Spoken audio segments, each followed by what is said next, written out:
সদায় তেওঁ যি কথা তেওঁ কৈ আছে প্ৰথমতে শুনি ল'ব লাগিব, তাৰপিছত বুজিব লাগিব, বুজি পেলাই তেওঁৰ কথাখিনি আমি ভাবিব লাগিব, অনুভৱ কৰিব লাগিব, অনুভৱ কৰাৰ পিছত তেওঁ ক'ব লাগিব যে সলভ কেনেকৈ কৰিব পৰা হ'ব, সমাধান কেনেকৈ কৰিব পৰা হ'ব।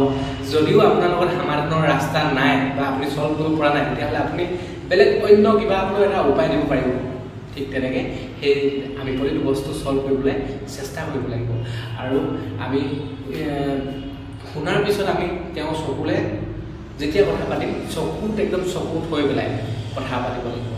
তাৰপিছত আমি চকুত হৈ কথা পাতিলে তেওঁ ভাল লাগিব, যিহেতু আমি ছাপৰ্ট কৰাৰ নিচিনা হ'ব, মানে ছাপৰ্ট মানে ভাল লাগিব কথা বতৰা পাতি চকুলে চাই থাকিলে কথা পাতি ভাল লাগে। যিহেতু দেখক চাওক আপুনি যেতিয়া আপুনি আপোনাৰ লগত মই কথা পাতি আছোঁ, যদি আপোনালোক মই চাই নাথাকোঁ এনেকৈ আৰু ইয়াৰ মানে কি এনেকুৱা তেনেকৈ যদি কথাটো কওঁ, তেতিয়াহ'লে আপোনাৰ কথা পাতি মোৰ লগত ভাল নালাগিব।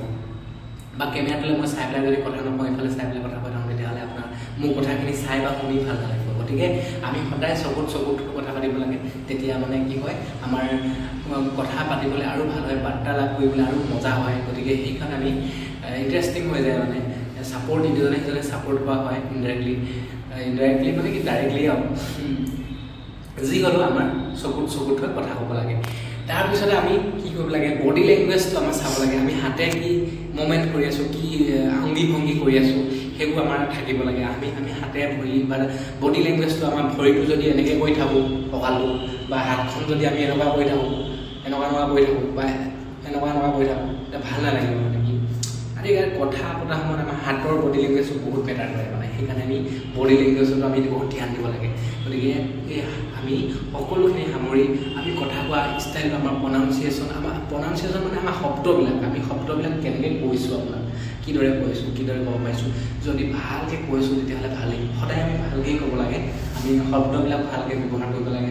নেজানিলে জানিব লাগে, জানি ল'ব লাগে, ট্ৰাই কৰিব লাগে। ট্ৰাই কৰিলেহে জানিম। আমি যদি ট্ৰাই নকৰোঁ তেতিয়াহ'লে কেনেকৈ জানিম, কেনেকৈ শিকিম। গতিকে আমি সদায় চেষ্টা কৰিব লাগে এইবিলাক, মই ভাবোঁ। আৰু আপুনি তাৰপিছত আমি ধ্যান দিবলগীয়া কথা, আমি যেতিয়া কথা পাতিম তেতিয়া কোনোবা বস্তু আমাক ডিষ্টাৰ্ব দিছে নেকি, যেনেকৈ মোবাইলটো হ'ল, টিভি হ'ল, কম্পিউটাৰ হ'ল।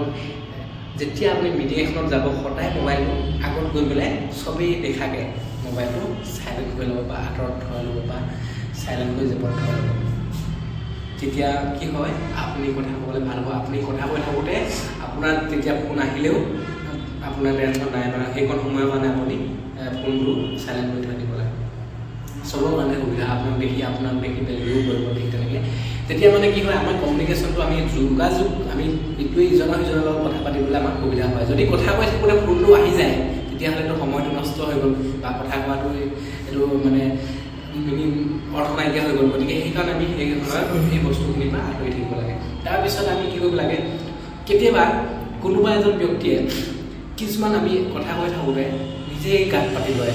সেই গাত পাতি লোৱা মানুহজনক আমি তেওঁৰ লগত ভালদৰে কথা বতৰা পাতি কমিউনিকেশ্যন আমি কেনেদৰে তেওঁৰ লগত মিলি থাকিব লাগে।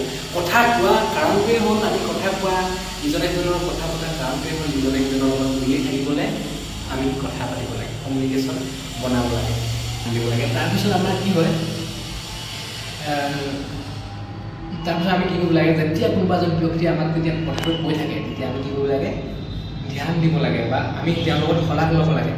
ননিং চিষ্টেমটো কৰিবলৈ আমি শলাগ ল'ব লাগে যে হয় ভাল হয়নে, আপুনি কিদৰে, মানে সেই সময়ত আমি কুৱেশ্যন কৰিব লাগে তেওঁৰ লগত, আৰু যাতে বাৰ্তা কৰিব পৰা যায়, তেওঁ যাতে আৰু এংগেজ হয়, কমফৰ্টেবল ফিল কৰে। সেই কথাখিনি আমি তেতিয়া তেওঁ সৰু কুৱেশ্যনবিলাক কৰিব লাগে যে হয় আপুনি সেই সমস্যাটোৰ পৰা কেনেকৈ আগবাঢ়ি আহিলে, কেনেকৈ পাৰ কৰি আহিলে। ঠিক তেনেকৈ আমি কথাবোৰ কৈ মানে পাতিব লাগে। আপুনি কওঁতেও ধুনীয়াকৈ ভালদৰে ক'ব লাগে, একদম মৰমেৰে শুৱলা সুৰেৰে ভাল লগাকৈ, যাতে শুনি থাকিব মন যায়। মই ক'ব পৰা নাই যদিও আপোনালোকক মই ট্ৰাই কৰিছোঁ, মানে প্ৰেক্টিছ কৰি আছোঁ। মানুহে কথা কোৱাৰ কাৰণেই একেবাৰে তলৰ পৰা একদম ওপৰত উঠি যাব পাৰে, ছাকচেছ হ'ব পাৰে। আকৌ কথা ক'ব নজনাৰ কাৰণে ওপৰৰ পৰা তললৈ আহিব পাৰে। গতিকে এইবোৰ কথা আমি ধ্যান দিব লাগে, শিকিব লাগে, আৰু সদায় আমাক কথা বতৰা আমি লাগিবই।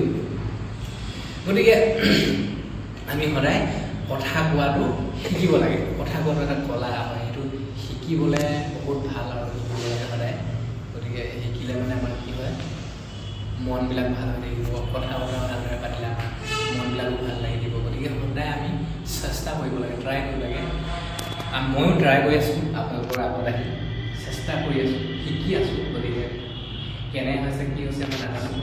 আৰু কথাটো হ'ল কি, আমি কথা পাতিলে আমাৰ ফাইদাবিলাক কি আৰু বেয়া মানে ফাইদাবিলাক ভালবিলাক গম পালে বেয়াবিলাক কি ন। আমি কথা যদি পাতিব নাজানো কাৰোবাৰ লগত পটককৈ কাজিয়া চাজিয়া হৈ যাব পাৰে, সমস্যা সৃষ্টি হৈ যাব পাৰে। আমি কথা পাতিব নাজানিলে, কথা পাতিব নজনাৰ কাৰণে আমাৰ ইখন দেশৰ লগত সিখন দেশৰ যুদ্ধ হয়। কথা পাতিব যিখন দ্য টাইম অফ ইণ্ডিয়া বাতৰি কাকত, সেইখনৰ ৰিপৰ্টৰ অনুসাৰ মানে ৰিপৰ্টৰ অনুসৰি 70% মানুহ মৰিছে কমিউনিকেশ্যন নোহোৱাৰ কাৰণে হস্পিটেলত, মেডিকেলত। সেইটো কাৰণে ডিভ'ৰ্চ হৈ যায় মানুহৰ কমিউনিকেশ্যন নোহোৱাৰ কাৰণে, ৰিলেশ্যনটো বেয়া হৈ যায় মানুহৰ 2-3 বছৰৰ পিছত কমিউনিকেশ্যন ভাল নোহোৱাৰ কাৰণে। বহুতো সমস্যা সৃষ্টি হয় মানুহৰ কমিউনিকেশ্যনৰ কাৰণে। গতিকে সদায় আমি কমিউনিকেশ্যনটো সদায় ভালদৰে ইজনে সিজনৰ ভালদৰে কথা বতৰা পাতিবলৈ শিকিব লাগে। তেতিয়া আমাৰ সকলো ফালৰ পৰা আমি আগুৱাই যাব পাৰিম বুলি আশা কৰিছোঁ আৰু মই ভাবোঁ পাৰিম।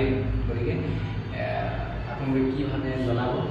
আৰু ইমানে আছিল আজিলৈকে।